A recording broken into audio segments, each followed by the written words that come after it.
Depuis un an, l'État islamique, sur toute cette région, n'a cessé de s'implanter de plus en plus. Vous l'avez aujourd'hui présent en Libye. Il plante son drapeau de ville en ville. La dernière en date est en Sirte. Il est présent, on le sait, en Irak, en Syrie. Il mène des attaques et c'est une véritable guerre auquel se livre l'Égypte face à l'État islamique, notamment dans le Sinaï et à la frontière aussi avec la Libye. Tout le monde sait que la Libye est en train de déstabiliser la région et que pour l'instant c'est la Tunisie qui en fait les frais.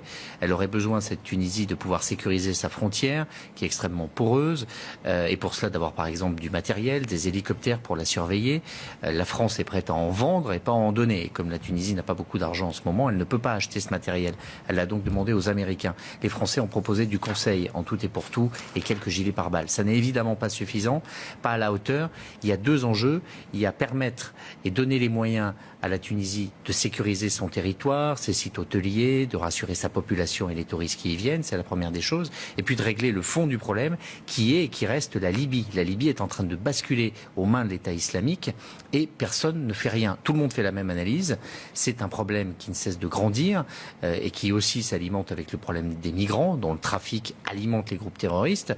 Il faut faire quelque chose, mais personne ne veut rien faire. Alors on se tourne vers la communauté internationale. On rappellera quand même que la France a une responsabilité particulière en Libye. C'est la France qui renverse le régime de Kadhafi, c'est la France qui est à l'initiative et c'est la France qui, après l'opération militaire, ne prépare pas l'accompagnement et la remise en place d'un État en Libye. C'est la France qui n'a rien fait, qui n'a rien anticipé, qui n'a rien fait derrière, qui a cru que simplement l'initiative d'un philosophe pouvait suffire à rebâtir un pays.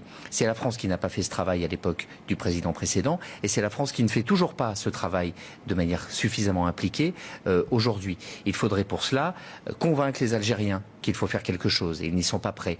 Associer les Égyptiens qui eux seraient prêts à le faire. Et ça, la France peut le faire, mais il faut qu'elle assume ses responsabilités. Nous avons plus que les autres une responsabilité sur ce qui se passe en Tunisie, pas parce que c'est un pays ami, mais parce que nous sommes responsables de la situation en Libye. On a beau jeu de dire en permanence aux Américains, réglez le problème irakien parce que c'est quand même vous qui avez mis le bazar là-bas. C'est la même situation en Libye et ça, on évite de le regarder en face.